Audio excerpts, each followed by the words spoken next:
Lecture audio du conte Les mocassins de Paul Arène par Valérie Alain.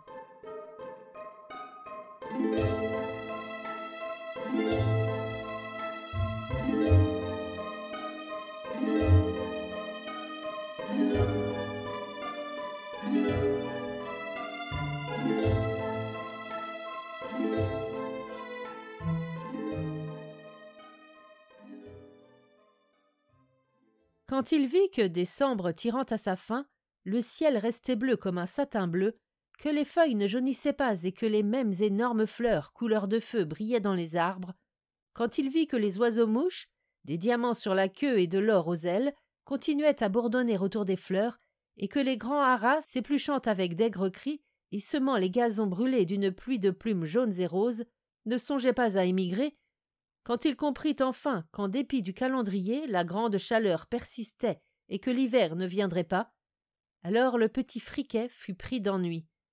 Et, s'étant assis au pied d'un bananier d'où tombaient les bananes mûres, sans prêter attention, quoique gourmand, aux larmes du miel roux et parfumé, qui roulaient et se cristallisaient en sucre le long des hautes cannes à sucre cassées la veille par des singes, il s'écria « Quel vilain endroit! Encore une année sans Noël !» Petit Friquet, s'il faut tout dire, était fils d'un pauvre exilé. Il avait suivi son père en exil, et bien qu'un heureux hasard les eût jetés dans le pays le plus beau du monde, il regrettait pourtant la France, qui est toujours plus belle que tout. Aux approches de Noël particulièrement, le pauvre petit Friquet sentait redoubler sa tristesse. Un Noël qui ne souffle pas le froid, un Noël qui n'amène pas de neige, un Noël arrivant en plein été, puisque l'été dure 12 mois, ne saurait pas s'appeler un Noël. Deux choses d'ailleurs manquaient au Noël de Petit Friquet, deux choses rares dans ces climats où les gens vont pieds nus et ne se chauffent point, une cheminée et des sabots. Heureusement, il se souvint que son père possédait une paire de mocassins en peau souple, brodés de perles, objet curieux abandonné par un chef sauvage en échange d'une bouteille d'eau-de-vie.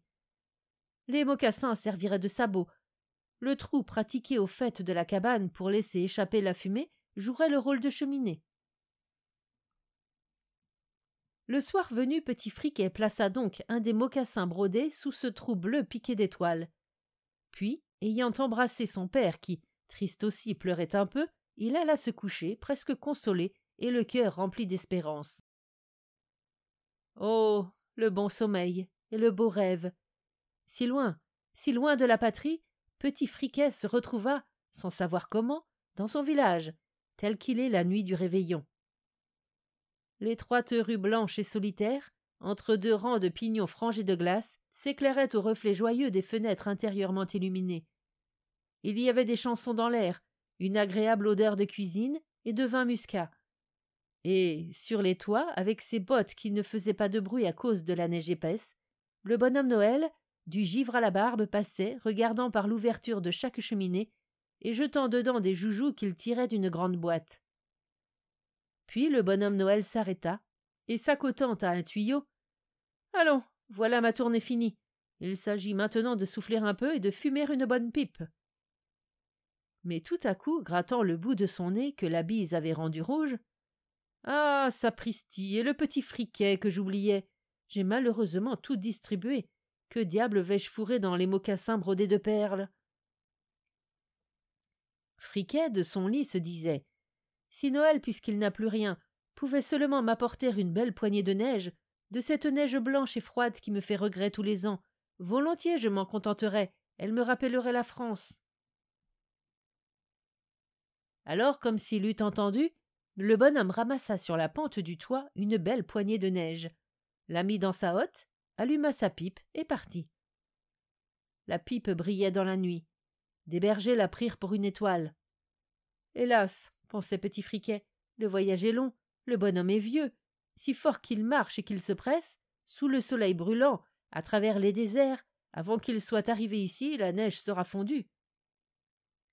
Et quand le bonhomme Noël arriva, tout essoufflé avec sa hotte, un peu de neige restait au fond, mais si peu, à peine gros comme une noisette. Derrière le trou sur le toit qu'éclairait un rayon de lune, Petit Friquet distinctement aperçut le bonhomme Noël en train de secouer sa hotte. Un flocon tomba. puis un second, puis un troisième, puis 100, puis 1000. La hotte semblait inépuisable, et tous ces flocons descendaient dans le mocassin.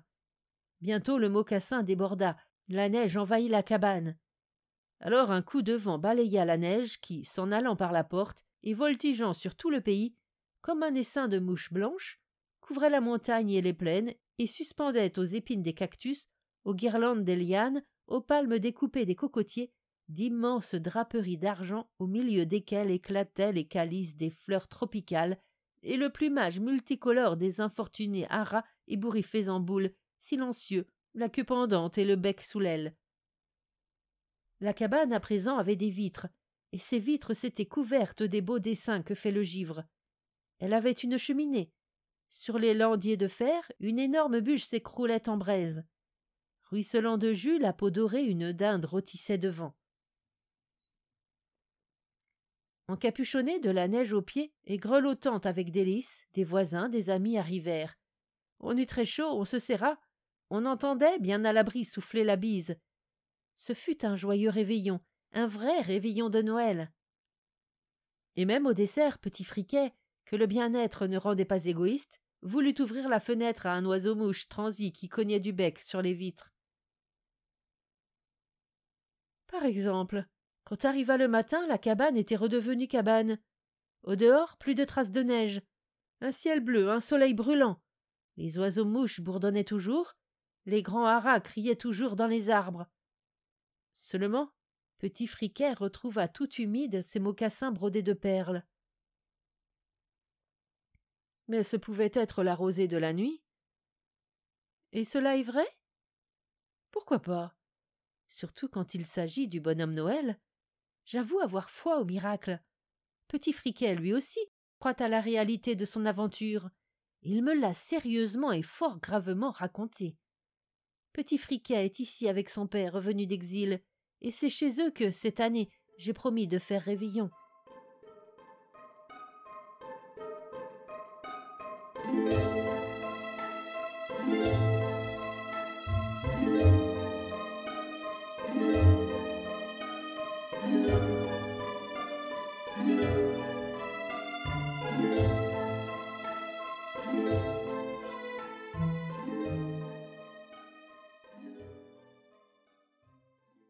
Fin de la lecture du conte Les Mocassins.